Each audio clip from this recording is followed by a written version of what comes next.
Epstein Island. And not only... Oh my God. Could you imagine if there was a recording of Epstein saying that he was Bill or Hillary's closest friend for 10 years, or Joe or Hunter Biden's closest friend for 10 years? But because it's about Donald Trump, like, you've never even heard this before. I knew him like everybody in Palm Beach knew him. I mean, people in Palm Beach knew him. He was a fixture in Palm Beach. The funniest part to me is that Epstein died while Trump was in office. If it happened under a Democrat, you would never hear the end of it. Would you declassify the Epstein files? Yeah, I would. All right. I guess I would. I think that less so because, you know, you don't know it. You don't want to affect people's lives if it's phony stuff in there because there's a lot of phony stuff with that whole world. But I think I would, or at least Do you think that would restore trust? Help restore trust? Yeah, I don't know about Epstein so much as I do the others. Ghislaine Maxwell is in prison. I just wish her well, frankly. I've met her numerous times over the years. Because there's going to be another. Objection, Judge. No. Sustained. Can I get my questions out? Absolute cinema. Top 5 conspiracy theories, in my opinion, that turned out to be real in curious coincidences. Oh, God. Let's see. What are we going to have? We have something about COVID, something about January 6th, something about vaccines. Probably both COVID and vaccines will be there. Oh, maybe Hunter Biden, question mark. Something about, what else could it be? Oh, election rigging, maybe? I don't know. Those are my 5 guesses. Let's see. Twitter files. True. And the top one, number 1, I will tell you, is actually not necessarily a conspiracy theory. It's just something that most Americans didn't know. And I found out later on, I was saying, do we actually do that? And it made me lose all trust in the virtuous nature of our government, which when I grew up, Do we actually do that? It made me lose faith in our government. Misinformation overseas, maybe? Over the vaccine stuff? Oh, because he can do the vaccine thing with it as well. I kind of believed, to some degree. Still conservatives, I believe they should be limited. All right, number 5. This is one that you've probably heard of. The claim here is, well, the Gulf of Tonkin incident, right? The claim was that August 4th. Oh, we're going all throughout history. Oh, I didn't know that. Oh, we're going to do the USS Liberty as well, or... 1964, that the Vietnamese attacked a U.S. naval destroyer, right, the USS Maddox, in international waters, and that led to the Gulf of Tonkin resolution, which involved the United...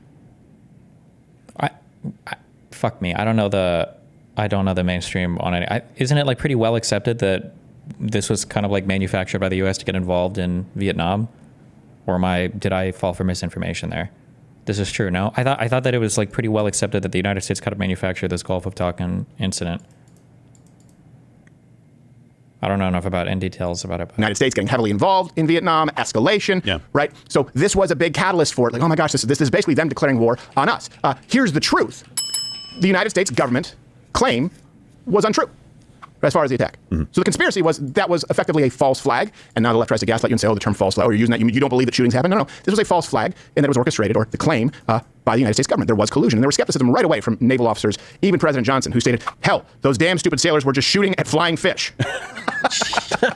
And in 2005, so you're going back to the Vietnam War, you're going back to the 1960s, and then in 2005, it finally gets verified. And they go, oh, okay, yeah, that's true. It was a false flag event. 41 years later, it's fine. Hey, imagine if you find out 40 years from now that, I don't know. This is the issue with all these old conspiracies, especially when like our information access and everything was so much different at the time.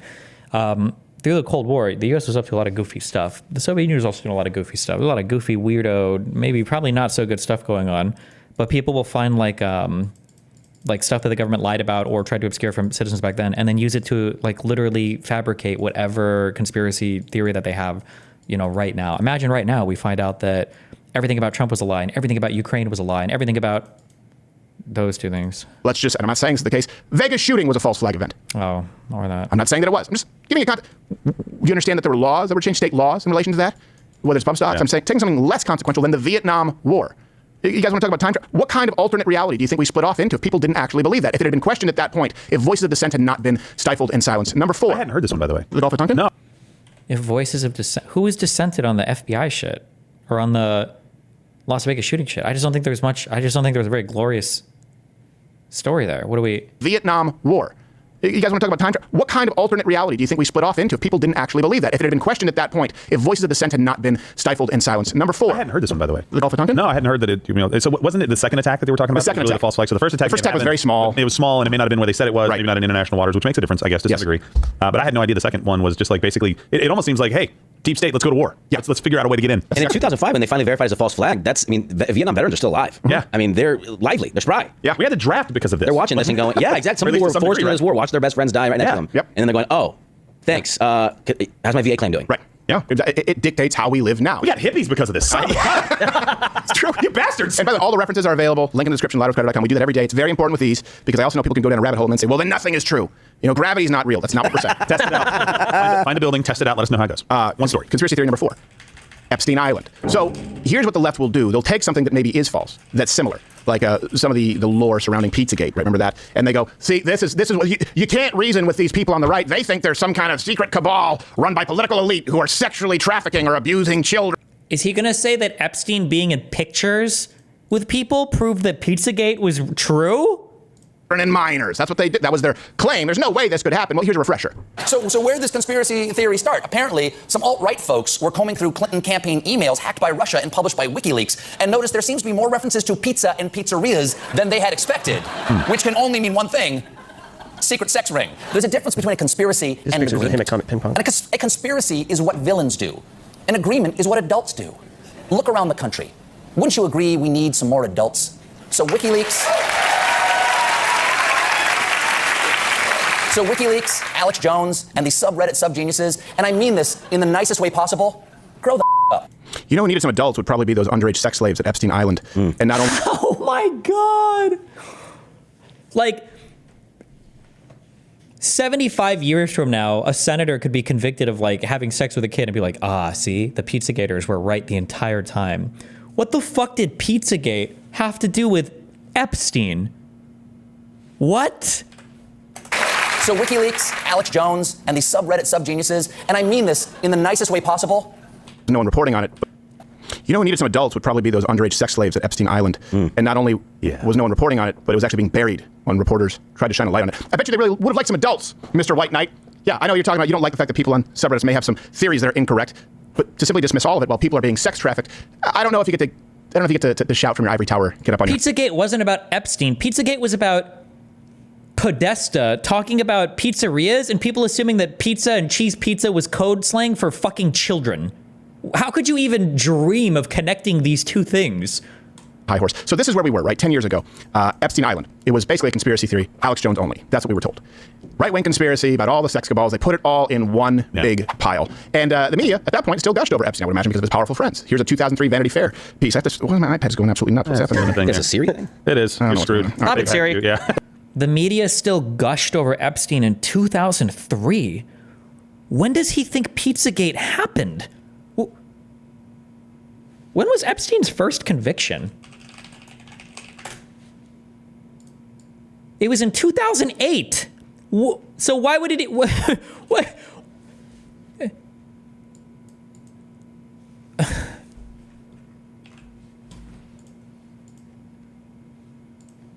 Don't say the name. It started listening when you said Epstein. And it started listening. No, Did you notice that? Yeah, it did. So for guys that you can see, like I have here, I don't really have prompter. I just have I have an iPad with notes when I read these quotes. And when we just mentioned Epstein, I'm not joking. You guys, No, It it is was exactly. Alex Jones. When you mentioned Alex Jones again, it finally came on. yeah, it just came on. Am I gonna get arrested? I think Probably, let's be honest. Alex has your iPad tapped. All I know is this shirt is more relevant today than ever, and every Yes. day I get to say that. Like every new day, I'm like, he was right on more stuff. So it's not only that no one had an interest. Just to give, there were people behind the scenes, and yes, Alex Jones saying this is going on. Right. And then you have people like Colbert out there going, let's be adults. Yeah, I just hate the evil of the left. It is evil. Yeah. Or they go, look, they want you to fear open borders. It's just that they say they're not bringing their best. Donald Trump says they're not saying racist. Hold on a second. What about the sex traffickers? Do you realize there are more slaves right now on Earth than ever in recorded history? It's over 40 million. You know that, right? And a huge portion of them are sex slaves. You know that. More slaves right now on Earth. Total number than recorded history. And you want to tell us to grow up? You're going to condemn the people who are trying to track down leads to figure out who's trafficking? You're not trying to track down leads and who's trafficking. That's why you don't give a f*** about the fact that Donald Trump has been photographed with Epstein a million times or any of this shit. What do you mean? If you actually gave a f***, you wouldn't be obsessing over Podesta's f***ing emails. Oh my God, it's actually so f***ing cringe. Some of these sex slaves grow up. Maybe it's not a pizza parlor. Maybe it's a whole godforsaken island. And the media not only didn't cover it, They're writing puff pieces about Epstein. 2003, Vanity Fair. He wasn't even under investigation yet in 2003. Why are you going? It's like time doesn't matter. Titled "The Talented Mr. Epstein." Well, hold on. Ooh, I hated that Disney movie. I was about to say, isn't that kind of a bad thing to do? Because wasn't the talented Mr. Ripley like a killer? Yeah, but if you read the piece, it's relatively flattering. But hold on, didn't Tim? Did you say there was a picture of Colbert? I don't have it, but yeah, I'm pretty sure there's a picture of him at. What are you saying though? That he was at the place that he's. No, I understand. But what do you? Just stop it. Let's. Like, if we're gonna be this conspiracy minded, why don't we ever listen to like the things that Epstein said about Trump? Didn't he say? What did he say? He was like a close friend, or? Oh no, wait. Trump is a horrible human being. Wait, who am I thinking of? Where he said that oh, I was Donald Trump's closest friend. Oh, maybe he said he was a close friend and he was a horrible human being. I haven't even listened to all this shit. So, just tell me about his intelligence.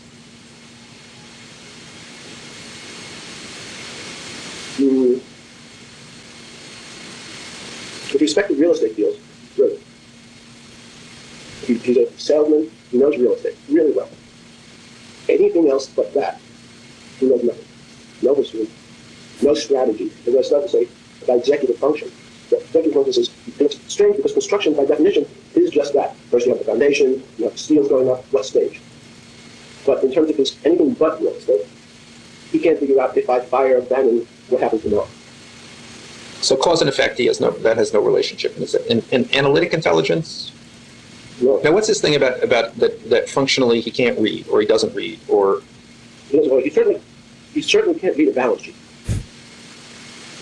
which is funny. I have no idea. He doesn't read. He uses pen stick. So he's not functionally illiterate. But his reading comprehension is anything complicated. You don't know. Now, what's other than he has he has a sense of humor. He can be funny. He's right. What else recommends him? His ability to sell. He is charming. He is able to convince people. It's very much like Clinton. Both Bill and Donald have the ability to go over to a fat, ugly woman, say, "You are the most beautiful thing I've ever seen." So he tells everybody what they want to hear. Not it is charming. And I'm telling you that I know 4 or 5 people who have recently seen him. I don't believe in Pizzagate, but what was the explanation for the emails? I remember my mom telling me Obama was asking for thousands of cheese pizzas and hot dogs. They probably were catering for an event. I'm sorry, but if there's no way to convince you if you think that the most powerful people in the world are going to use a fucking 4th grade cipher for requesting child prostitutes across open email. It is charming. And I'm telling you that I know 4 or 5 people who have recently seen him. I just realized we're talking. When he built the UN Plaza Trump Tower, wasn't that amazing? I was going to take the top floor. I went to Donald to see it. And it's again, whether you pay me, that was another. It's a $13 million transaction. You can pay me 11, you can put in the 13, and you get 2 to the mall or something. It was always. So the idea that he's bad, dirty business. He's a construction person in New York City with electrician in the country. I don't know what to think. There's not a horrible human being in Jeffrey's book. He does nasty things with best friends' wives. Anyone who first tries to gain your trust and then uses it to do bad things. That's. So how do you know this? That was what's right. Could you imagine for 1 microsecond if there was a recording of Epstein saying that he was Bill or Hillary Clinton's closest friend for 10 years, or Joe or Hunter Biden's closest friend for 10 years, but because it's about Donald Trump, you've never even heard this before? The double standard is absurd. So how do you know this? That was what's right. So I need the dump. Just give me dump. First, it's fun. So you probably know he had a scalp reduction. Because he had the same male pattern movement that we all have. He had his scalp movement, etc. Donald's office, as you know, he made that. He used to be on the phone and said, "It's fake beyond us." I was kind of funny. I was sitting there listening to the guys from the Post Office, and Donald would say, he's a great guy. I love working with him. And I sit there and go, this is just amazing. And he'd say, "Michael, come on, let's go to the office." And he'd say, "Tell me, what's it like to do that?" He'd say, "You like having sex with your wife?" How often do they? So it's great. Seriously, how often do they say, we go to work, you and I can go upstairs or tomorrow come over. This girl's going to go to Los Angeles, part of the Hawaiian Tropic so come over to your car. You're going to have a great time. I promise you, Michael, it's just me and you. You're going to have a great time. Be up here at 3 o'clock, we can go upstairs. The whole time, Victoria's been on the phone. Listen, set it up. Like, it's just stupid. By the way, in my position, I shouldn't even give him the charitability. Maybe Trump did a bunch of kids. Because I'm not a retard. I don't know if this means that Trump was ever up to anything bad with Epstein, or I wouldn't just assume that, right? But you better believe that if he was mentioning any of the Clintons, any of the Bidens, anybody like that in any of these tapes, that that these things would be played nonstop. You would always hear about this shit. I'm pretty sure there was even an interview where Trump literally said, where he was like, oh, I remember watching this. Epstein is literally disparaging Trump in the tapes. Yeah, but the reason why he's able to do it is because he says he's his closest friend for 10 years. Well, I knew him like everybody in Palm Beach knew him. I mean, people in Palm Beach knew him. He was a fixture in Palm Beach. I had a falling out with him a long time ago. I don't think I've spoken. Oh my God, dude. That's so true. I don't even want to think about that. The funniest part to me, someone in chat says, the funniest part to me is that Epstein died while Trump was in office. If it happened under a Democrat, you would never hear the end of it. That's so fucking true. Could you imagine the same fact pattern? Imagine this fact pattern. Imagine the fact pattern. Epstein, someone who said they were Trump's closest friend for 10 years, okay? Quote unquote, suicides in a federal prison while Trump, or what, while a Democrat is president.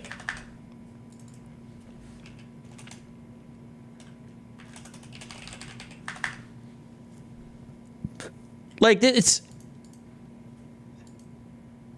was a federal prison even that he was in, right?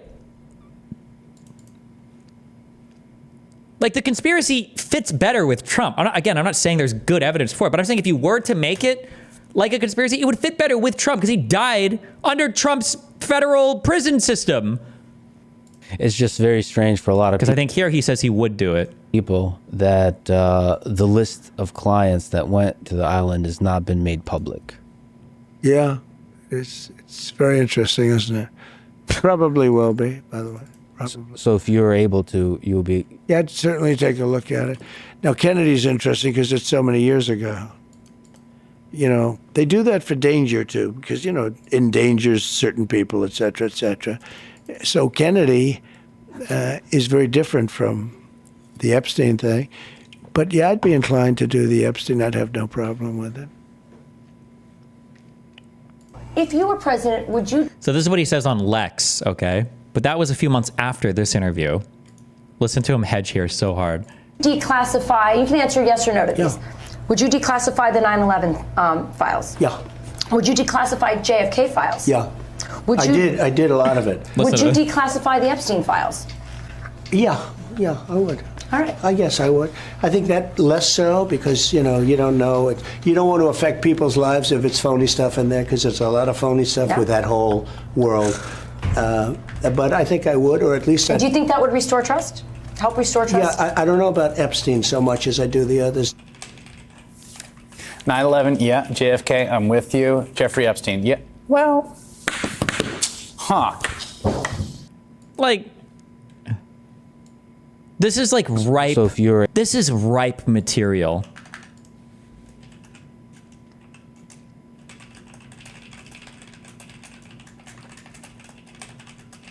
Hold on, is this true? Donald Trump, Secretary of, was it Labor or Transportation? Or what was somebody saying? The guy who, oh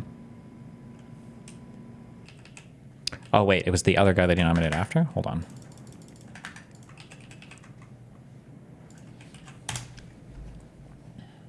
He served as the 27th U.S. Secretary of Labor from 2017 to 2019.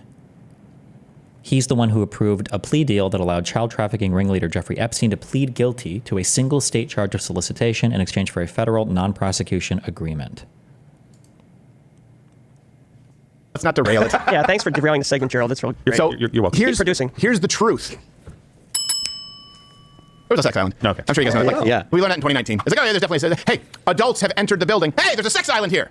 Did he ever say sorry? Did he ever apologize or No. retract or? No, none of these people Did he did. ever say sorry? Apparently, you were all grown the f up. Yeah, yeah. And by the way, this is the same media who buried the Clinton-Lewinsky scandal. That's how Drudge came to be, because every single major media outlet passed on it because they were doing the bidding of Bill Clinton. And a lot of powerful people. I mean, you have obviously the Clintons. You have a long list of people. It's always weird when you see a flight with Bill Clinton, Kevin Spacey, and Chris Tucker. That's an odd combination. But I don't know if they went to the island. Rock, Chris Tucker? It was Chris Tucker. Chris Tucker. Don't touch his radio. Yeah, it was Chris Tucker, Bill Clinton, and Kevin Spacey on the same plane. Quite a few times. I don't think they were doing anything, but just to be clear, I love Chris Tucker's it is interview. definitely a real place. And by the way, a lot of people here probably it's well documented on camera. Like, notice how every weird connection or thing he could tangentially possibly make related to the Democrats he brings up, but we skip over all of this stuff.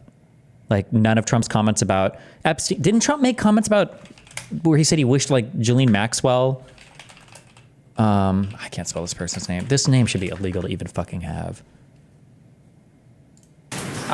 Ghislaine Maxwell is in prison, and a lot of people want to know if she's going to turn in powerful people. And I know you've talked in the past about Prince Andrew, and you've criticized Bill Clinton's behavior. I'm wondering, do you feel that she's going to turn in powerful men? How do you see that working out?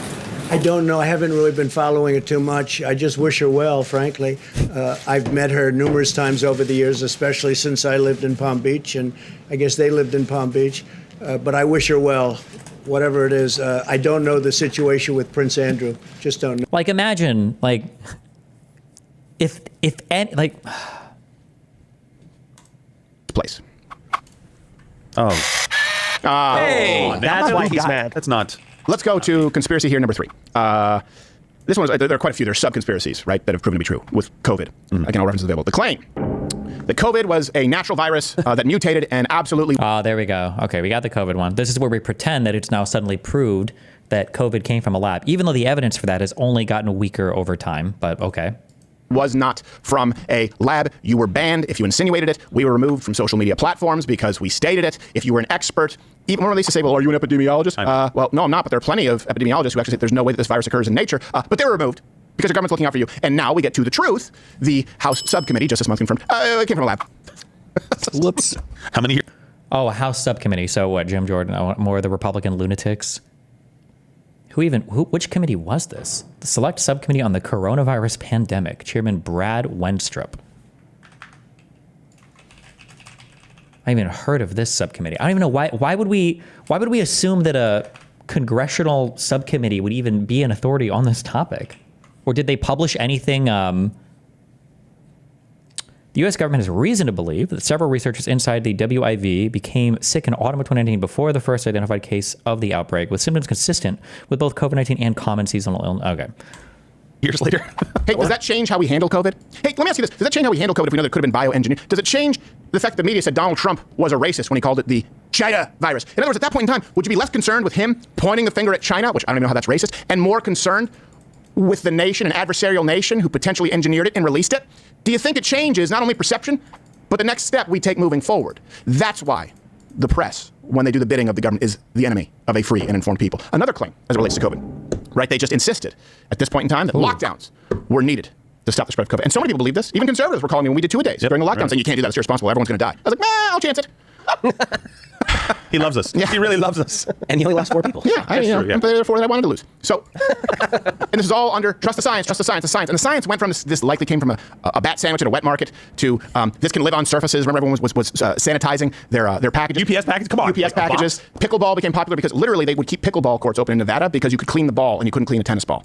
Okay, that's a big reason that pickleball became very popular. That's how crazy we were at that point in time. It was all trust. Then trust the science went to, and of course we have to lock down. Of course we have to shut down businesses, and we have to shut down local markets, but keep Walmarts and keep Costco's open. We have to shut down plant nurseries, but keep weed shops. This is most subjective, though. This isn't a conspiracy. No. Their argument is that the government knew the lockdowns were bad the entire time, but they made us do it anyway to control our lives. This is another baseless, stupid fucking conspiracy that means fucking nothing. Or I guess the entire fucking world, literally the entire planet was in on this conspiracy, I guess. But obviously there's no evidence of any of that. shops open in Michigan. Right? This was all trust the science, the lockdowns. That is science. And let me tell you this too. You know when I really knew it was BS? Was when Fauci said, don't try and make hand sanitizer at home. It's because it doesn't work with liquor at home. And I said it on the show, I said, no, what he means to say is it doesn't work if it's vodka, if it's 40% alcohol. Because you need about 60% alcohol. Hey, guess what? You can buy Everclear. Or you can buy cask strength bourbon and dilute it to 60% alcohol. And then what happened when we needed more sanitizer? Guess where it came from? Distilleries. I told you this when Fauci came out and said, you cannot make hand sanitizer at home. I said, yep, I'm not a scientist. Showed you the science. As long as you have 60% alcohol and some way to create friction here, you will be able to use it as a sanitizer. I wasn't a scientist. Trust the science. And these same guys said, lockdown. Hey, think it would have helped you if you could have gone and purchased some alcohol and made hand sanitizer at that point in time? Probably not, but... Maybe. Here's the truth. We now know that authorities knew at that time when they were telling you this, lockdowns were going to be catastrophic. They would hurt the economy. They would hurt our health, first and foremost, and school children, and that it had no actual effect on the spread. We know that now. They knew it then. They knew it. Who is they also? By they, you mean Donald Trump, right? Because notice how anytime something happens under Trump's administration, it's just them and they and people in the government. But if this happens under Biden's administration, it's Biden's DOJ. Biden told Garland to do this. Biden told, although to be fair, we haven't heard a Biden thing yet. So maybe Crowder doesn't do that. And I'm just stereotyping what every other Republican and maggot says onto him. Maybe he doesn't say that, but. Then. The science knew it then. They certainly knew the ramifications. They certainly knew the negative outcomes. They didn't know that it would have no effect. They knew it would probably have a negligible effect. They did it anyway. Why? Hope it would. Why? To destroy the whole... Like, what does the government even gain from doing all this shit? Like, what is the purpose? What did the government get for all this? Like, oh my God, let's just fake lockdowns for the whole planet because LOL? Like, what did they even get? It was worth it. For those of you who have children who didn't go to school for 2 years. Wait, were schools closed for 2 years? How long were school lockdowns, USA, COVID? I thought it was just for half of or for a portion of 1 year. So this Brooklyn school closed on March 16th.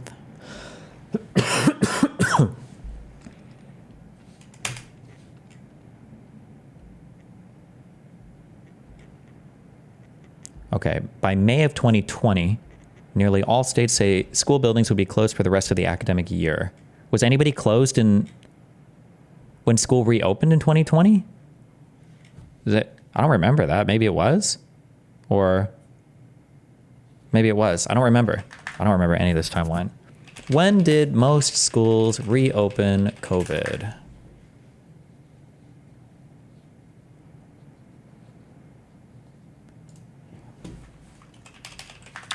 In the United States, schools closed in March 2020 due to COVID-19 and began reopening in August of 2020, despite continuing transmission.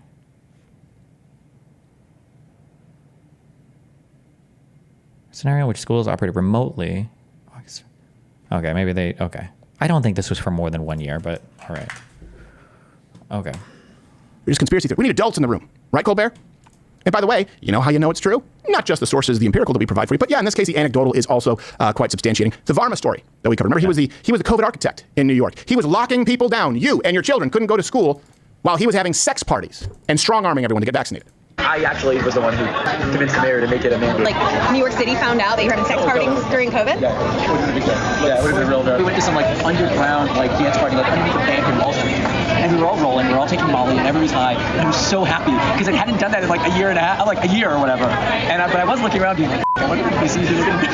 Because this was not COVID. So the way we do it in public health is we make it very uncomfortable to be unvaccinated. I don't expect the education to change behavior. I'm just going to make it really hard for you to do your job. You can't get a job, you can't go to a restaurant. If you can't go to school, it's like, I'm just going to get vaccinated. So was it technically, like, kind of forcing people? Yeah, so you force people by making it really uncomfortable. Wow. And who knows the level of STDs at those Varma sex parties. Luckily, it was all actually documented on camera. This is the one guy that was controlling all of New York's health policy, and I guess also every other state, and I guess also the rest of the world too. But okay, that makes double sense. I never hold a glass like that. That's not true. That's where they got their Molly. Keep rolling. Sensing a theme. And we all had to live through this. COVID is probably the biggest awakening that I've seen in the public. Here's one to me that is absolutely insane that no one is talking about more. What? This is number 2. The claim. Wait, number 2? I thought we were through like fucking 5 claims at this point. The fuck? And you see this a lot, and people just accept it. I will say this one is so pervasive that it's actually the premise of how we run government. We absolutely need every dollar that we spend right now. There's nothing we can sacrifice. You don't want roads? Oh, God. Is this going to do the Ukraine spending? You don't want firefighting services? What, you don't want a military? That's what you hear if ever you go, hey, is there any way that we could trim anything back? It seems like our debt's kind of ballooning here. They tell you every single dime that we have now, we absolutely need, and we need more. Who's they? Does Donald Trump get included in any of this? The guy that we just put back in office, or? Or, that's the claim.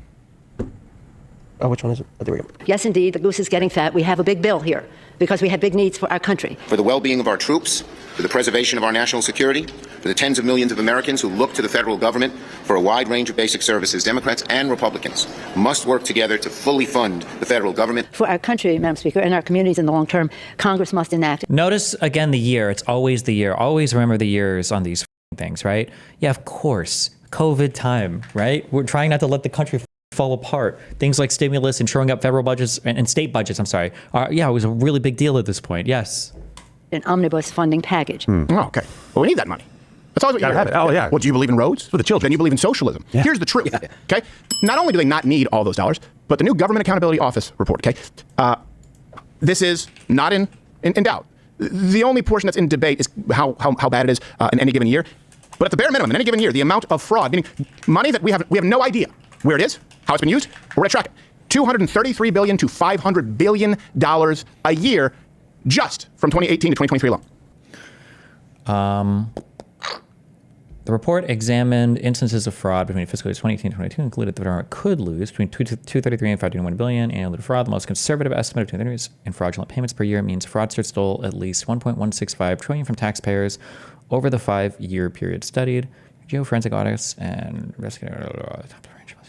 Okay, where is this report? All sources available. I wonder what this was about. Sources. Okay. Fraud. Wait, what is GAO? Government Accountability Office. Okay. Okay. 2018-2022 data shows federal government loses an estimated 233 billion to 521 billion annually to fraud based on various risk environments. GAO estimated total direct annual financial losses of the government from fraud to be around to be between 233 billion and 521 billion based on data for fiscal years 2018-2022. This range reflects the different risk environments during this period. 90% of the estimated fraud losses fell in this range. GAO collected data from 3 key sources to develop the estimate. Investigated Office Inspector General, semi-annual report on management, Office of Budget Management. Okay. Okay. As a first of its kind government-wide estimate, federal losses of fraud. These are known uncertainties. Okay, applying the estimate to agencies. Pandemic fraud.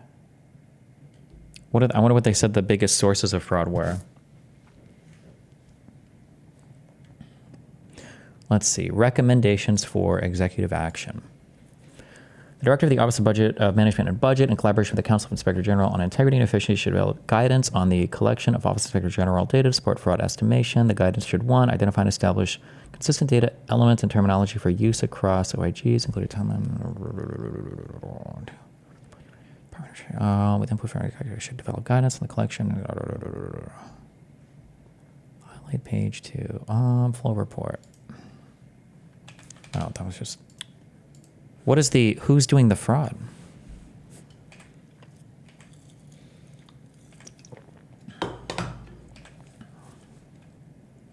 We also evaluate existing fraud-related data.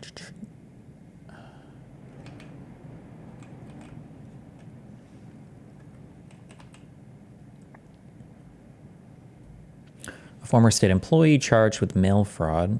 A former government contract official charged with conspiracy, false claims, and bribery. 3 individuals charged with conspiracy to defraud the United States. A finance company owner charged with conspiracy to commit wire fraud. A physician charged with conspiracy to commit healthcare and wire fraud. Uh-oh.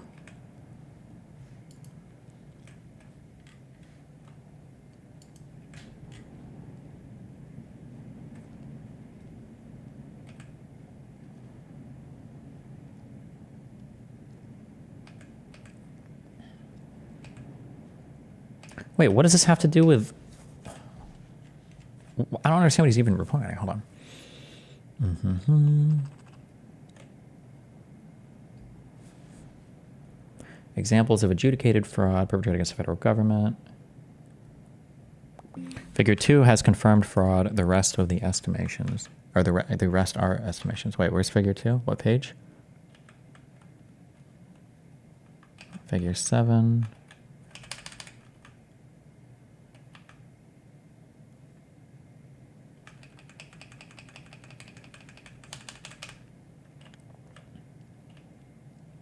Figure 1. Oh, figure 2.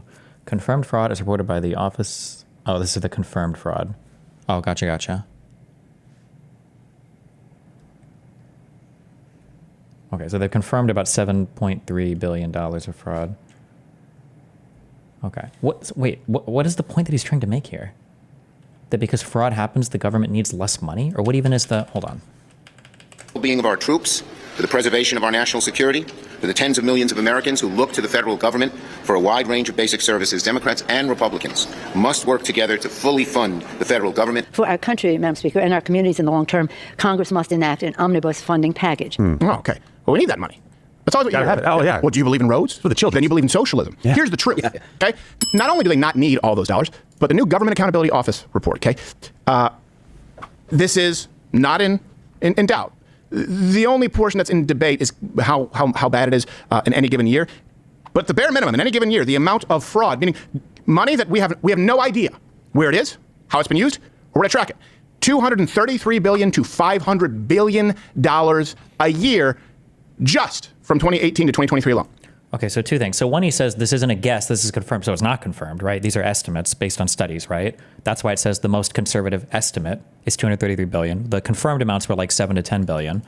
Also, this isn't money that's like lost or whatever. This is, it sounds like this is people who are defrauding the government or participating in some sort of fraud in contract or something else against the federal government. $1 billion a year, just from 2018 to 2023 alone. That's just federally too, isn't it? Yep. Let's round it. $400 billion a year. This is like ghost money. I'm not saying people go, oh, it looks like maybe actually this wasn't used appropriately. Money that can't actually be tracked. We don't know where it is. That's literally not what it... If it's... That's... So he's assuming the report was literally on fraud. It was a report on fraud. It says it in the thing that he even put on the screen. Instances of fraud. Fraud. That's not lost money or unaccounted for money. What does he think fraud means?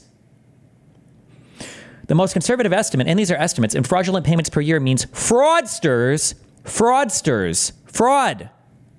What do you, is he mixing up talking points or? Let's round it. $400 billion. Money that can't actually be tracked. We don't know where it is. So let's call that $400 billion. Hey, you don't think that just starting with that, we could trim $1.5 trillion easily from the budget? That would be a gimme. Just bring forward. That wouldn't do anything. That would literally do nothing. Why would you assume that if you trim the government budget that less fraud will happen? It doesn't even make any sense. He doesn't even know what he's reading. The shrimp on a treadmill and that kind of shit. All of that. Bring it forward. $500 billion? We don't know where it is? That's insane. Do you have any idea how what you were paying in taxes? Picture all of your taxes. Just disappeared. You think, I pay my taxes. Great, it's gone. Now, it's gone. $500 billion a year. And they want us to believe that we absolutely cannot do. What was the 7 billion figure?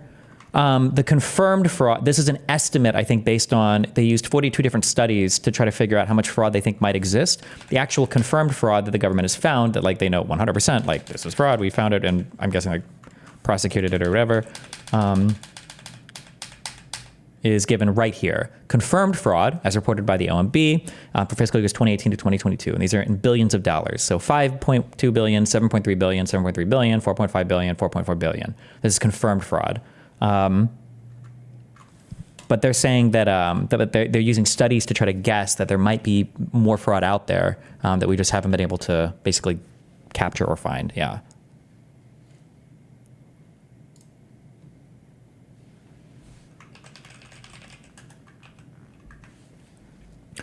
As a first of its kind government-wide estimate of federal dollars lost to fraud, there are known uncertainties associated with the model and underlying data important to interpreting the results. These include caveats related to applying the estimate to agencies or programs. The GAO's model was developed to estimate government-wide federal fraud. The fraud estimate's range represents 3 to 7% of average federal obligations. These percentages should not be applied to the agency at the agency or program level. While every federal program in operation is at risk of fraud, the level of risk can vary substantially. Controls, growth, or shrinkage of budget, and the emergence of new fraud schemes are some reasons the risk level can vary.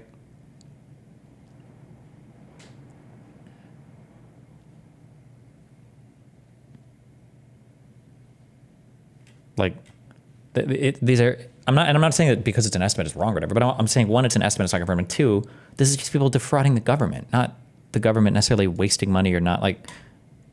Without 100% of this budget, it's not a conspiracy. This is unilaterally agreed upon and proven. And to me, that's probably the worst one, just because unilaterally agreed upon and proven. What does that even mean? You're not even. First of all, to say unilaterally agreed upon doesn't make sense. But also, like, what do we even? He doesn't even know what he's saying. He doesn't even know what the report that he's quoting means. That's the basis of our government. When we sit down and have a vote, it's how much more are we going to spend? Very rarely cut. Yeah, it's not even including waste, like projects that we shouldn't be spending money on. Right, just strictly fraud. Yeah, that's somebody defrauding us. That's us going, oops, lost the money. Sorry about that. Yeah. Like, that is absolutely insane. So I'm really glad for Doge, Elon Musk, and Vivek. Like, they're probably going to find, what did he say? He wanted to cut a couple $1 trillion from the budget? Yeah. I think with $500 billion as a starting point. People like Colbert. Cut a couple $1 trillion from the budget? Our budget is like a couple $1 trillion. What are you talking about? What? There goes this clown. Well, we need some adults. You know, I thought we needed some adults when we lost $500 billion this year. Just it's gone. Where are the adults? You're the adult. They bought islands. How do you fix it? The gaslighting that takes place. Yeah. They want you to believe, oh, this is absurd. Here's the number one for me. And it's hard for me. There really isn't a claim because this was just buried.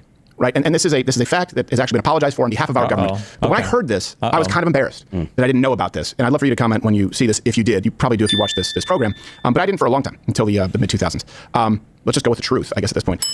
The United States government, conducted experiments on Guatemalans by knowingly allowing 5,000 Guatemalans to contract STDs and withholding treatment. They did this in 1946.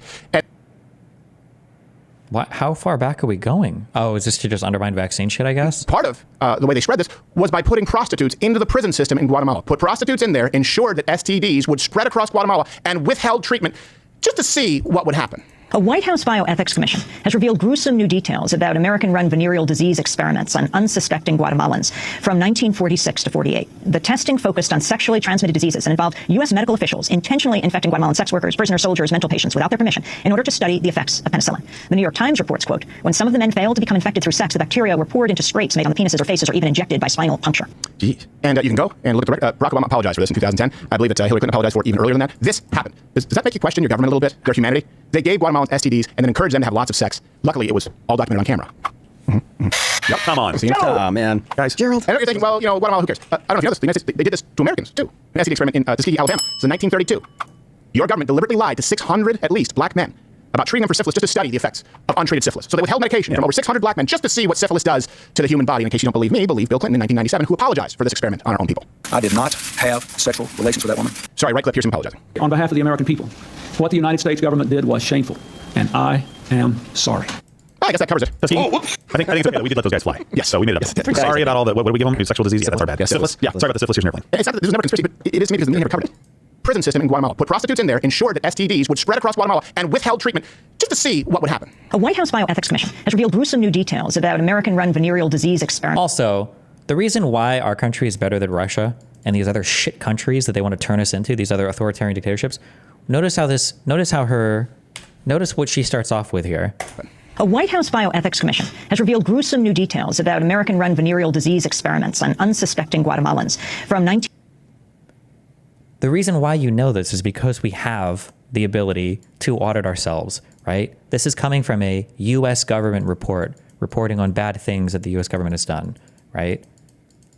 That doesn't happen in Russia, right? You don't get today, at the Kremlin, a Russian bioethics committee board revealed past crimes that Putin committed during the second Chechen, 1946 to 48. The testing focused on sexually transmitted diseases and involved U.S. medical officials. Destiny, the U.S. federal deficit is a couple trillion. The total U.S. federal budget was $6.16 trillion in 2023. The non-discretionary spending makes up like 60 or 70% of our budget, my friend. Our discretionary spending is like a little over $2 trillion. You're never cutting $2 trillion. That's the only place you can cut from. You can't cut from our non-discretionary spending. Saying that you're going to cut $2 trillion when our discretionary spending is like 2.3 or 2023 U.S. federal budget is impossible. It's never happening. I'm sorry, I overestimated even. Our discretionary spending was $1.7 trillion. Officials intentionally infecting Guatemalan sex workers, prisoner soldiers, mental patients without their permission in order to study the effects of penicillin. The New York Times reports, quote, when some of the men failed to become infected through sex, the bacteria were poured into scrapes made on the penises. Believe me, believe Bill Clinton in 1997, who apologized for this experiment on our own people. I did not have sexual relations with that woman. Sorry, right clip, here's him apologizing. Talking about George W. Bush and Katrina. Remember, George Bush does not care about black people. Talking about how your government is looking out for you. And by the way, I agree in a lot of cases. Why wasn't this shouted from the rooftops everywhere? How many didn't know this? Check the references. That to me is as evil. It almost.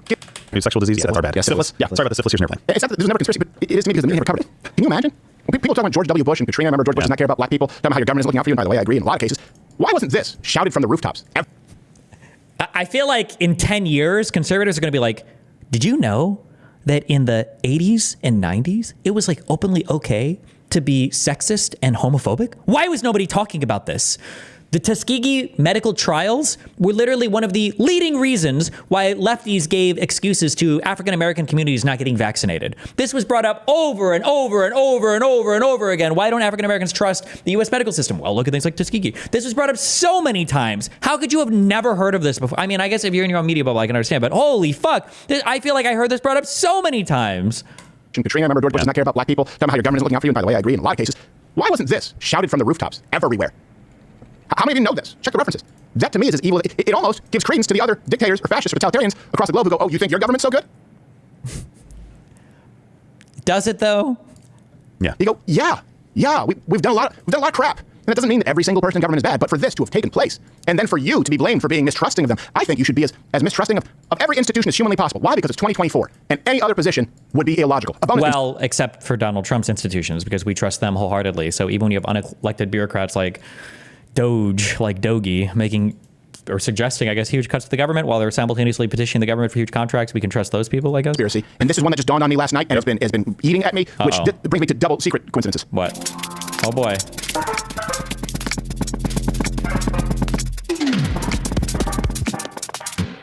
And he was going to be on the show here today, Mr. Alex Jones, on the show. Oh, okay. And he was going to be on the show here today, Mr. Alex Jones, on the show. But I wonder if he couldn't be on the show today because of a emergency legal call that he had to get on, or because he was too busy acting in the American classic, A Christmas Story. Move a little bit to the right. That way. Just a little more to the right. Yeah, more. That's it. Don't stop right there. That's wonderful. Hey, Park, what do you say? He's wearing a Cartman hat, too. That's fantastic. You got that Christmas Story money, don't you? That's the thing. I don't know. I've always defended him. I don't think he's a grifter, but he's in. The right hand knows not what the left hand is something doing. He got himself a lady. He's got a union card, that guy. I don't know where else he's been, but that is him in A Christmas Story. I have no doubt about it. And it makes me very skeptical of any of his claims as we move forward. Not everything's conspiracy, right? We know that. Not everything's really conspiracy. But I do think that a healthy skepticism of government is good. I don't just think it's a good idea. I think it's necessary. Yeah, I think when someone in place of power says, trust me, I think you should be skeptical. No, you say no. You don't say yes. You don't just say I'm skeptical. Just no. How about no? Absolutely not. How about you prove to me that you're not? It can be followed by two questions that are most effective. Yeah, trust me. Why? Well, because I have a degree, because I'm an epidemiologist, and whatever. And then your next question. So the first question is why. The next question is, so? They don't have an answer. Trust me. I've been in the room with these. They do not have an answer. Trust me. Wait, no. I can't trust you. I can. Will you provide sources? No, don't trust me. Trust the sources. Trust references. There we go. I wouldn't trust anyone out there who doesn't provide the reference. When have you ever been in a room with somebody that actually fucking disagreed with you? He's such a spineless, cowardly fucking hack. Like, bro, you literally shivered in fear over the Sam Cedar shit. Like, why are you acting? Why are you pretending like you've been in these rooms with all these people that disagree with you? Oh my fucking God. To you every single day. Every claim they're making. I mean, we used to do that. We went from school when we were kids. We had a bibliography where you had references, and you were actually, I don't know if you had to do this in school. I was taught how to actually check references, to cross-reference, right? And then you were taught, why not read the actual shit you're linking on your fucking show then? You don't even know what this report was about. Why are you bragging about checking references? Oh. When it comes to media, the press, when it comes to government making claims, we don't do that anymore. We do it to find out how the little bug went ka-choo when I'm in the second grade, but not when we're just supposed to trust you on the single biggest violation of fundamental human rights in the United States in the form of lockdowns and vaccine mandates. Wait, you're not going to provide me with anything? And you're going to remove the voices of people who are? Yeah, I certainly think that when we're at that point and someone says, trust me, the answer is why? Yeah, list of qualifications. So? Especially when it comes to science. Science is not governed by consensus. It is governed by what is correct. There can be consensus that the earth is flat, and if one person is right, that's the science. It's like the creepy elf from Polar Express at the end when the kid wants his present. He goes, give it to me, trust me. I'm like, I don't think I trust this golem. I don't remember that person in Polar Express. Oh, yeah, just blocked it out of your mind. Did I? Yeah, it's disturbing. There's a troll person? Yeah, little elves. Yeah, little hobo elves. They're weird. Yeah. Are they bad? It's an odd movie. No, they're not bad. It's just that the animation was like really weird. They're just sketchy slaves. Yeah, not much. By the way, we do have that Alex Jones clip before we go to Rumble Premium Club. Oh, by the way, hey, one thing I want to send right now. Hegseth meets with 3 Trump critics on Capitol Hill. How many of these people confirmed people like Merrick Garland? Can we cross-reference the critics, the people who are holding out on Hegseth? Not saying he's perfect. How many of them confirmed all kinds of liberal appointments, right? That's anyone who's done that, I'm done with those people. Oh, I'm sorry. So if we confirmed a liberal, we have to confirm every single conservative? What? How about that? That's where I am at this point. So this is a clip from Alex Jones during the trial where Alex Jones simply could not help himself. He was very disciplined. This is just one of those clips that I find to be hysterical every time I watch it. There's an objection. Alex Jones was disciplined during the trial. Pretty sure one of the reasons why he got such huge penalties against him is because he literally didn't give a fuck for any of the trials. No, I haven't like dug into the title or not the title. I haven't dug into the like all of the data on this, but or the reporting or whatever the fuck. My understanding is he basically just said fuck it to all of his trial shit. And that was one of the reasons why he got so heavily punitively penalized.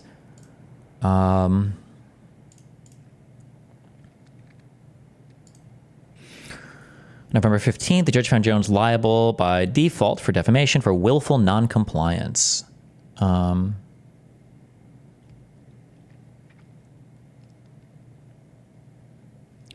State court rulings requiring Jones to testify under oath. Jones was later ordered to undergo sworn deposition along with 3 other defendants related to the operation of InfoWars. He was also ordered to turn over internal business documents relating to InfoWars. In this deposition, in the last week of March 2019, Jones acknowledged the deaths were real, stating he had almost like a form of psychosis where he basically thought everything was staged.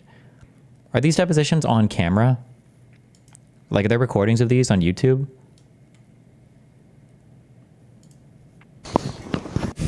I don't want to get into all this shit, dude. I'm going to off myself.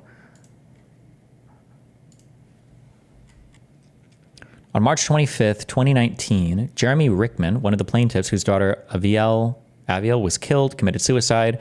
Jones, through his lawyer, offered condolences to Richmond's family, but later that day on his show suggested that Richmond had been murdered and that his death had something to do with special counsel Robert Mueller's investigation into Russian election interference. What did he actually say? Holy fuck. I wonder how many hours there is of all of this court shit.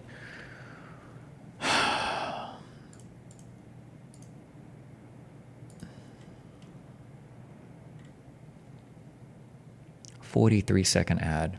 I would become a conspiracy theorist. Holy shit. Oh, wait. Is it this? Again, I said I'd cover it next segment so I could think about this, but there really nothing to think about. You know, my life's an open book. And imagine I'm on a 4-minute break. I'm in there talking to him about posting the Joe Rogan interview that we're going to air coming up to Infowars.com from last week. He would have been live in studio, but his plane was late. It's powerful. And they go, hey, have you heard about this? This poor Sandy Hook father is found dead. They're not sure if it's suicide or what. Oh, no. And I'm just stepping back. Oh, no. Looking at this. Shot himself in front of the town hall. I mean, how do I get a fair trial with stuff like this? I've never said this guy's name. Never said his name until now. And we're obviously, first it's, we don't know he's got gunshot wounds or whatever. Now it's, well, apparent suicide. I mean, is there going to be a police investigation? Are they going to look at the surveillance cameras? I mean, what happened to this guy? This whole Sandy Hook thing is like really getting even crazier. And the way the media has been on this since day one is what made people suspicious. When the media blamed all Americans for what happened, people are sick of that. Imagine doing this in the middle of all your trials. Holy fuck. Bad people are to blame for what happens with guns or cars or knives or baseball bats, but we should pray for the family of this poor gentleman. We pray for Jeremy Richmond's family.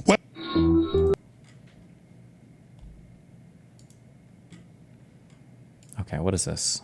Stands, people don't like them, and they have crippled us before these lawsuits.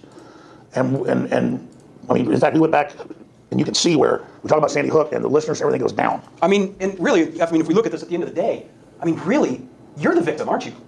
No, but I've certainly learned a lot in the process. You've learned how to not be a reckless journalist, right? Objection as to form. Well, I think certainly I have I've experienced real fake news, watching the corporate media lie in my name and put things out that I never did in a concerted effort. And so I've learned the polar opposite of what I want to be. Because I've never consciously tried to lie or hurt people. And I did not make money off saying 9/11 was an event where we allowed the Saudis to attack us. So that's not come out. I lost. I had 120-something stations, went down to about 30. A lot of stations dumped us when we were talking about Sandy Hook. So if the statement is I say these things and do these things to make money, that is not what we are doing.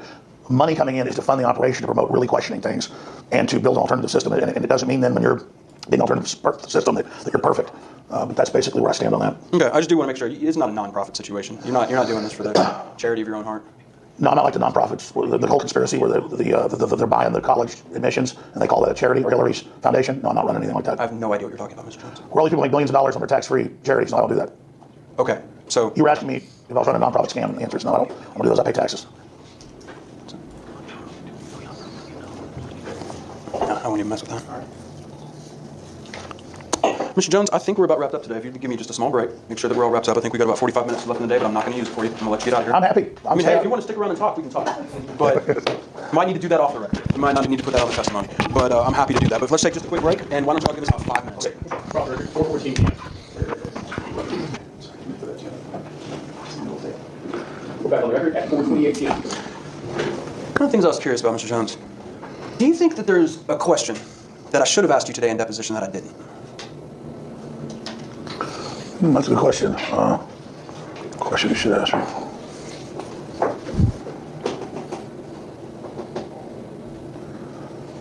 I can't think of any. Okay, Mr. Jones. You would agree with me that when some damage happens, when you break something, when you cause something to be lost, when you hurt somebody, whether it's intentional or whether it's a mistake, there's consequences for that, right? People should be accountable for the people they hurt. Objection is to form. Well, sometimes people claim they've been hurt and they haven't been. So you have to look at the agenda behind things. You have to balance things about why has the mainstream media lied so much, why have governments lied so much, the fact the public doesn't believe what they're told anymore, and are we going to criminalize questioning Jussie Smollett or WMDs or babies and incubators? And it really is the fact that we've allowed the government and institutions to become so corrupt that people have lost any compass of what's real. And I myself have almost had like a form of psychosis back in the past where I basically thought everything was staged. I've now learned a lot of times things aren't staged. So I think as a pundit and someone giving opinion, that my opinions have been wrong, but they were never wrong consciously to hurt people. And so I think it's part of that process of me growing up in Rockwell, Texas, and watching the police steal drugs and then conduct anti-drug programs at the school. I think that shook my opinion of police in general, and I was very anti-law enforcement until I grew up and learned more things, and now I'm pretty much pro-police. So it's been a process. You said false things about Sandy Hook because of a psychosis. I'm going to say... Correct? Well, I'm just saying that the trauma of the media and the corporations lying so much, then everything begins, you don't trust anything anymore. Kind of like a child whose parents lie to them over and over again. Well, pretty soon they don't know what reality is. So long before these lawsuits, I said that in the past I thought everything was a conspiracy, and I would kind of get into that mass groupthink of the communities that were out there saying that. So now I see that it's more in the middle, and so that's where I stand. I'm a little concerned about something I heard in your answer, that it seemed to be you suggesting that you weren't sure if these parents have suffered pain from what you did. Well, I was stating that I was reporting on the general questioning and what others were questioning. And it's painful that we have to question big public events. I think that's an essential part of the First Amendment in America. And I do not take responsibility for the entire train of things that lawyers, the media have said I've done. So I do not take the responsibility. I do not take your indictment or your presumed conviction of me as the villain or the star of Homeland, because that's not who I am. And so I reject it. Saying the school is closed and was closed for years, that's not questioning. That's a statement of fact, Mr. Jones, isn't it? Objection is due for. I was going off what other people were saying and about the fact that the records were not forthcoming, and the Hartford Current headline, why is there a cover-up? Why are no documents being released? Why is it taking so long? The EMTs weren't allowed in the building. That's not a question, Mr. Jones. That's a statement, correct? Objection is due for. And again, that was my going off what someone else who I believe to be a credible expert was saying. Mr. Jones, are you finally prepared to admit that you have indeed caused these families a substantial amount of pain? Are you prepared to admit that? I am not prepared to sign on to whatever you and the mainstream media make up about me. All right, Mr. Jones, that'll have to be it. I'll see you next time. One else to do, just put this on the record, just like the confidentiality part. Is that okay? Oh, yeah, to say that you're designating on the protective order? Yes. Please go ahead, Mr. Barnes. So what we have in the protective order is that for the 30 days following any deposition, the parties must treat all of the deposition testimony and exhibits and other documents produced at any deposition as attorney's eyes only, and so they're marked confidential until that time. Thank you. Okay, my question? When it's the same form, second time, the inference is going to also be objective. I didn't say Bartlett's fake. I didn't say Uvalde was. And no, Wait, what was his favorite clip? This is just one of those clips that I find to be hysterical every time I watch it. There's going to be an objection. Can I get my question out? When it's the same form, second time, the inference is going to also be objective. I didn't say Bartlett was fake. I didn't say Uvalde was. And no. Oh, it cuts to Rumble, so we don't know.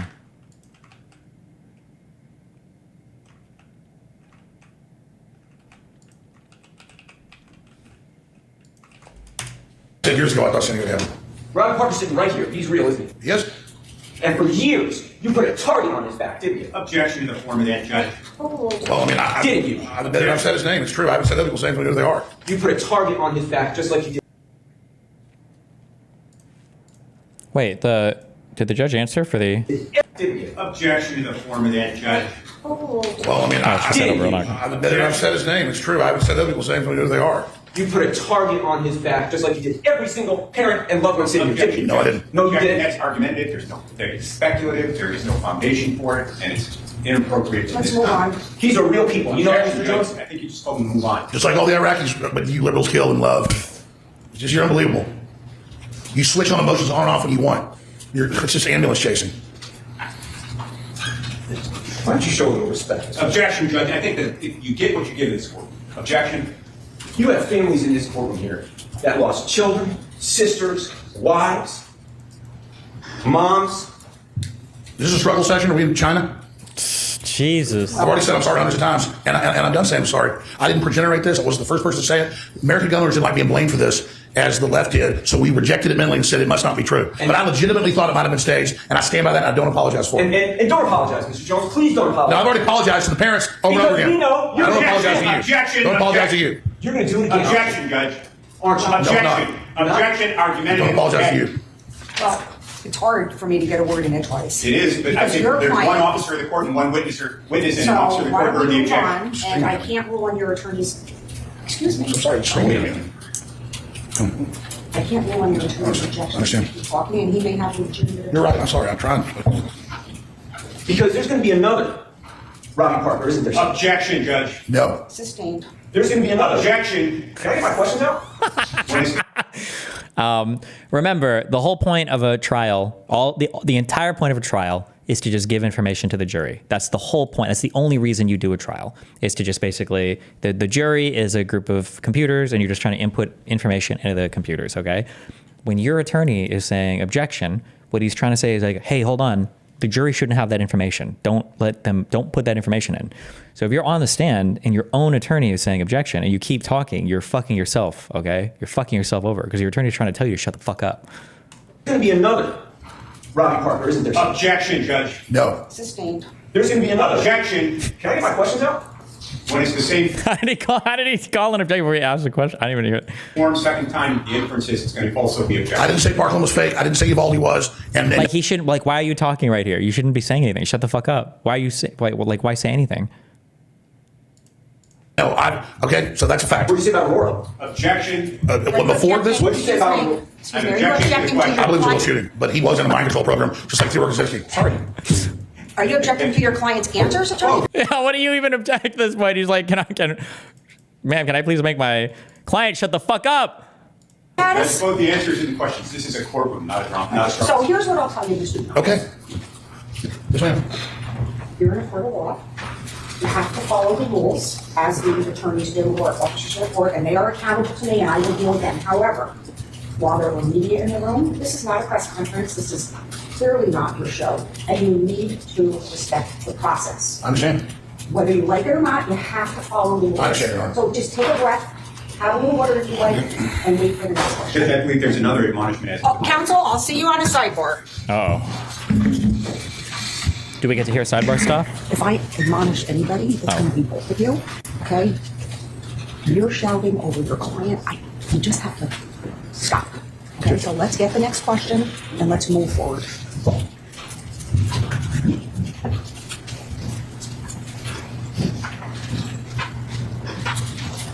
I believe sidebar means that whatever they discuss is not allowed to be considered by the jury, I believe, right?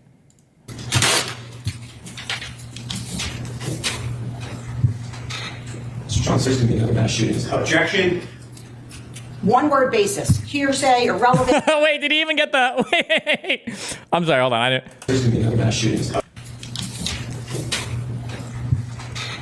Mr. Jones, there's going to be another mass shooting. Objection. One word basis. Hearsay, irrelevant. What is it? One word. Argumentative. Overruled. Does he just have a book of all of them in front of him? Like, fuck. There's going to be another mass shooting. Are you saying I'm going to shoot people? Like, how do I know there's been another mass shooting? Like, it's my fault. People think I killed the kids. That's my answer to you.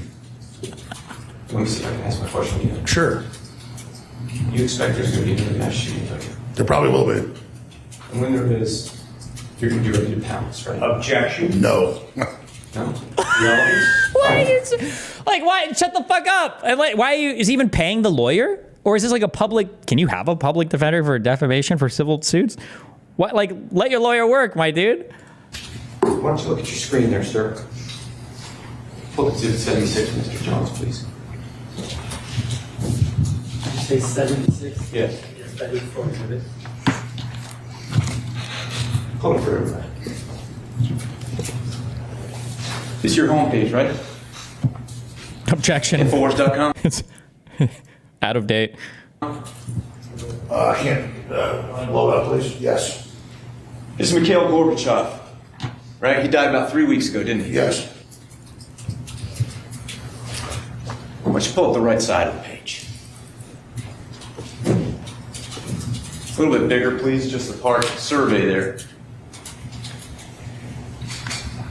And you're asking your audience that comes to your page to take a survey, aren't you? Correct? Yes. Wait, is that the? What will be the most likely deep state false flags ahead of the midterms? Mass shootings, power grid collapse, terror plot / bombing, COVID resurgence. Okay. To take a survey, aren't you? Correct? Yes, I didn't write the survey, but and the survey is good questions. What will be the most likely deep state false flag ahead of the midterms, right? Yes. What's the first option? The mass shooting, but I didn't write the poll. Excuse me, sir. Mass shooting? Yes.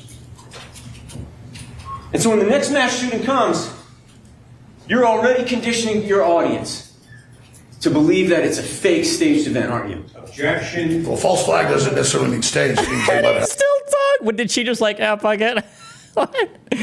He's just fucking going. He says, "Fuck you." I will answer this question. Staged event, aren't you? Objection. Well, false flag doesn't necessarily mean staged. It means they let it happen. How many people responded to this survey, sir? I don't know. Look at the you can see the judge. Well, false flag doesn't necessarily mean staged. It means they let it happen. How many people responded to this survey, sir? I don't know. Wasn't looking at it. But there's going to be a mass shooting. And you're inviting your audience, even now, even after all this, to suspect. Oh, did she say overruled? Oh, I didn't even hear it. Wasn't looking at it. But there's going to be How many people responded to this survey, sir? I don't know. Wasn't looking at it. But there's going to be a mass shooting. Wait, fuck. Objection. Well, false flag doesn't necessarily mean staged. It means they let it happen. How many people? Wait, how are you guys hearing that? Do I have hearing damage? Or are you guys like fucking staged event, aren't you? Objection. Well, false flag doesn't necessarily mean staged. Oh, she says overruled. Okay. He's still talking anyway. It means they let. There's going to be a mass shooting. And you're inviting your audience, even now, even after all this, to suspect that the next people, the next Robbie Parker, the next family are actors too. Objection. Argumentative. No, I didn't say Uvalde was staged. I said the police did that for 77 minutes. And I don't know the others either. Yeah. Power grid collapse, terror plot, bombing, COVID. Right.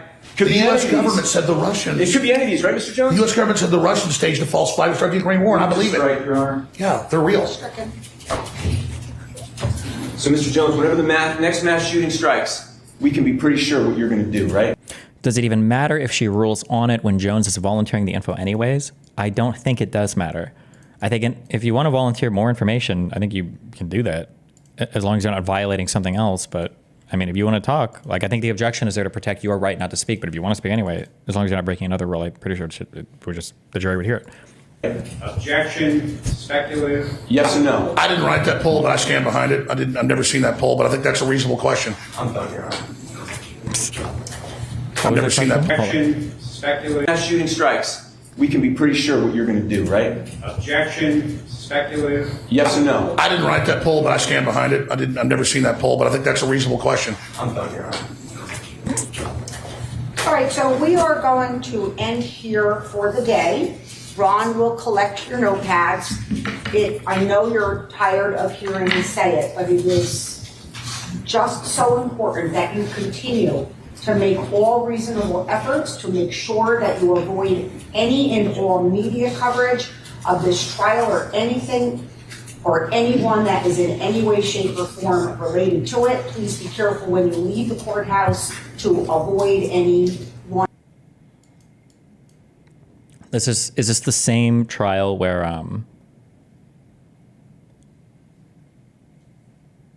I don't know if this is the same one where all the text messages got leaked. Let's zoom in on the little article. This is a different attorney, so I don't know if this is a different trial or not, but yes, it is the same trial.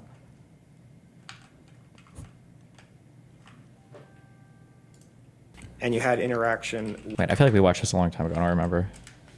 And you had interaction with Debbie Lloyd when you were in the house, correct? Yes, briefly.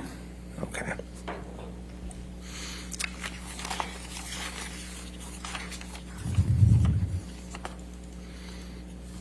And isn't it true that in the entire time you were there, you were not informed as to what caused damage to Mr. Depp's finger on March 8th?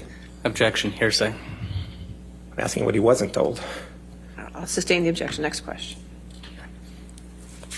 You didn't know what could cause damage to Mr. Depp's hand while you were there on March 8th, correct?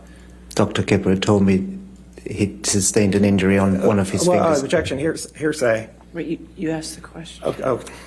Next question. Okay, you said he sustained an injury to his finger. Yes. But you don't know what caused the injury to his finger. One of his fingers. Okay. Based. We watched this on stream. It wasn't even that long ago.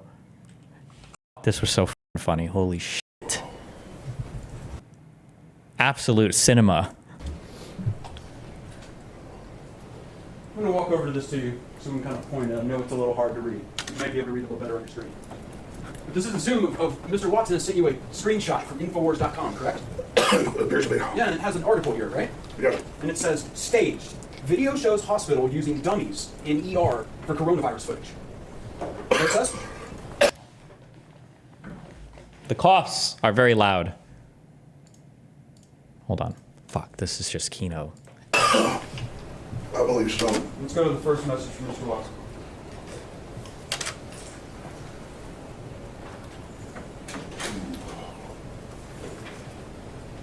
Read along with me, Mr. Jones. He says, this is a video. Sorry, excuse me 1 second. No problem. Take your time. Oh. You ready? Yeah, this, you may not think it's a problem, but it's a real one. Sure. Just give me a second. All right, go ahead. Mr. Watson says, this is a video of a medical student training to intubate. Makes us look ridiculous, suggesting this means COVID is fake. Sandy Hook all over again. I read that correctly? Yes. Go to the next message.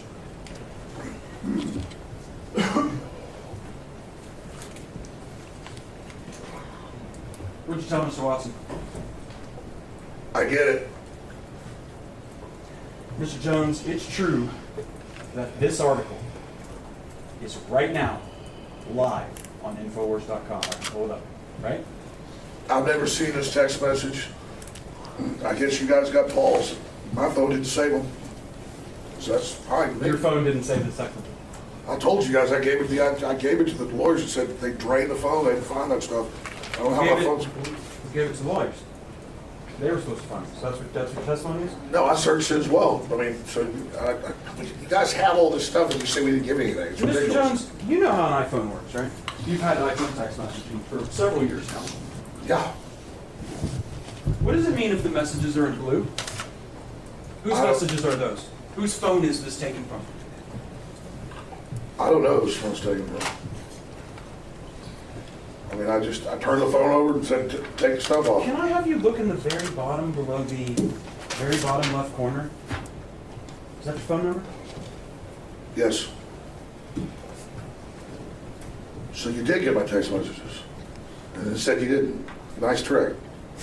Yes, Mr. Jones. Oh. Indeed. You didn't give this text message to me. You don't know where this came from. Do you know where I got this? No. Mr. Jones, did you know that 12 days ago, your attorneys messed up and sent me an entire digital copy of your entire cell phone with every text message you've sent for the past 2 years, and when informed, did not take any steps to identify it as privileged or protect it in any way. And as of 2 days ago, it fell free and clear into my possession. And that is how I know you lied to me when you said you didn't have text messages about Sandy Hook. Did you know that? I told you the truth. This is your Perry Mason moment. I gave them my phone, and then Mr. Jones, you need to answer the question. No, Did you know this happened? No, I didn't know this happened. But I mean, I told you I gave them the phone over. Just Just And answer you the said, question. you said in your deposition, you searched your phone. You said you pulled down the text, did the search function for Sandy Hook. That's what you said, Mr. Jones, correct? And I had several different phones with this number, but I did, yeah. Well, of course. I mean, that's why you got it. No, Mr. Jones, that's not what happened. My lawyer sent it to you, but I'm hiding it. Okay. Mr. Jones? Mr. Jones, Please just answer questions. There's no question. Mr. Bankston also only asks questions. Sure. Mr. Jones, in discovery, you were asked, do you have Sandy Hook text messages on your phone? And you said no, correct? You said that under oath, Mr. Jones, didn't you? I mean, if I was mistaken, but you got the messages right there. You know what perjury is, right? I just want to make sure you know before we go any further. You know what it is. Yes, I do. I mean, I'm not a tech guy. I told you I gave in my testimony the phone to the lawyers before, whatever, and so you got my phone, but we didn't give it to you. No, Mr. Jones. One more time. Remember, anything you say in a deposition can be read into the record. I don't know if juries are like automatically given access to the full deposition, but assuming it wasn't objected to during deposition, if you said it in a deposition, it can be brought up and read into the record. So you can't like say that like, well, I didn't say that, or like, there's a reason why you do your oath pledge or whatever. Please remember, if you need to assert the Fifth Amendment, you can. I need to know that you can do that.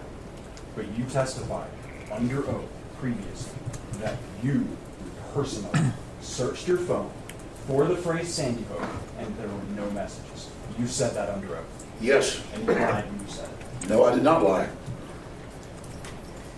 Emails. You testified yesterday you don't have it. You got rid of your email 10 years ago. InfoWars email. Oh, so now it's InfoWars. You do use email though, don't you? Not. It's like household stuff and things like that. So it's I don't personally send emails. Sure. My assistant does, and it's for like broken sprinklers or whatever. Okay. So you don't have emails about Sandy Hook. You don't have emails about this case. You got hundreds of thousands of our emails. None from you. And I didn't get hundreds of thousands of emails. Most of those, in fact, you would agree with me, nearly every email you've produced to me outside of maybe 100 are emails of Wolfgang Halbig and Jim Fetzer. Because they sent you thousands of emails, right? I mean, I quit opening email and using it before Sandy Hook. Okay.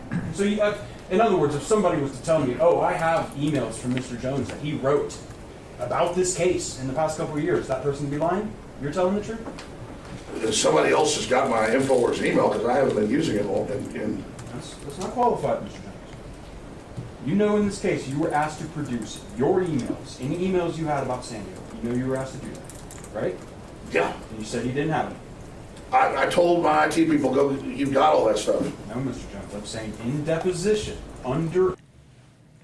Being charitable, is it possible to just be wrong about something? Like, does the prosecution have to prove that you lied?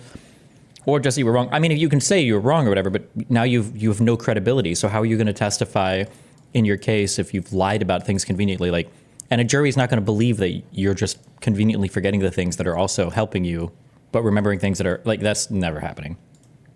Oh, sworn to God, you said you don't have any emails with Sandy Hook because you don't use email, right? I mean, I think I have. I mean, I haven't been using InfoWars email, and it's got to be a decade or longer in my memory. We're with Infowars.com email. No, Mr. Jones. No. It's not what I'm asking. You notice when Mr. Watson emailed you, right? He didn't have an InfoWars email address, does he? He has like paulwatson@sky.com. It's a UK email address. Did you notice that? Right. We asked for all emails, and you told us you don't use email, and there are no emails for Sandy Hook. That's what you said under oath, isn't it? There might be, I'm sure there might be like privileged emails where like lawyers are requesting documents or stuff about the case. Mr. Jones. Yeah. First, objection non-responsive. Sustained. Did you testify under oath that you do not use email and that there are no responsive emails relating to this case. Did you testify to that? Yes, I personally do not get on the internet and sit there and use email. I never send emails myself because I don't like it. I can't stand it. There's too many of them. That's a fact that I don't use email. I call people on the telephone. Okay.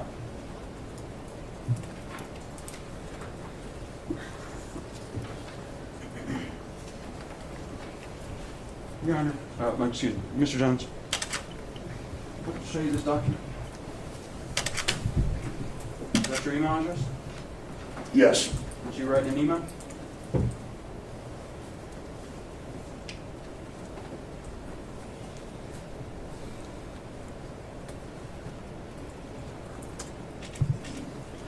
Is that an email, Mr. Jones? Yes, yes. Okay, thank you, Mr. Jones. So I'm not reading it. It's just from, what's this have to do with Sandy Hook? I'm not asking you a question other than that's an email you sent. Let's start there. Can you do that? Can you say that's an email you sent? I must have dictated that to my assistant. Okay, so you would agree with me, there are emails, give me a little thing, I'm done with that. There are emails that you've sent to your lawyers, your staff, and others concerning your business operations that we requested for, Sandy Hook, other topics that have been requested in this lawsuit, like Zero Hedge. You'd agree those emails, they exist. You agree with that or not? I've dictated emails to people, and you guys have gone and gotten other people to give you their emails. But that is my personal email that I use for personal stuff. Has nothing to do with Sandy Hook, unless lawyers have sent me emails there that my assistant prints off for me. You talked yesterday about prepackaged food. You remember that? You know what I'm talking about? No. You don't remember yesterday testifying about selling prepackaged food? Oh, yes. Okay. And you sell these, some of them come in tubs that you could, for instance, like store for a long time in case something horrible happens, right? Yes. Okay. And in fact, you talk about that's one of your big items. That's a big deal type thing on influence. Sure. Okay. And you also talked about how it's a tough business in a lot of ways because you only have about a 20% profit margin on sale of food. Said about 20 to 40, yes. Okay. So, for instance, for every $100,000 in sales of food, that means you're profiting $20,000, maybe even up to $40,000. Yes. Okay. I'll show you another document, Mr. Jones. This has been marked as Plaintiff's Exhibit 132. Do you see that? Yes. Those are text messages of Tim Fruget, the operations manager of InfoWars, right? Yes. And we requested information about your revenues in this case. You remember that? Yes. Didn't give us this, did you? There's a lot of stuff. I mean. Yeah, you didn't even look through your text messages, Mr. Jones. You hid them, right? Correct? No. Okay. I gave it to the lawyers. That's why you have it. That's not. I mean, this is ridiculous. Plaintiff's Exhibit 132. Are you moving to admit it? Yes. Can we? No. Yes. I'm sorry. Can we move to admit Plaintiff's 132 at this time? Any objection? Is his lawyer even awake? Plaintiff's 132 at this time? Any objection?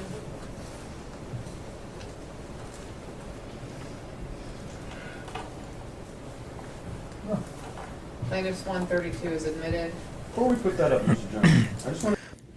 Why did his lawyer allow him to take the stand?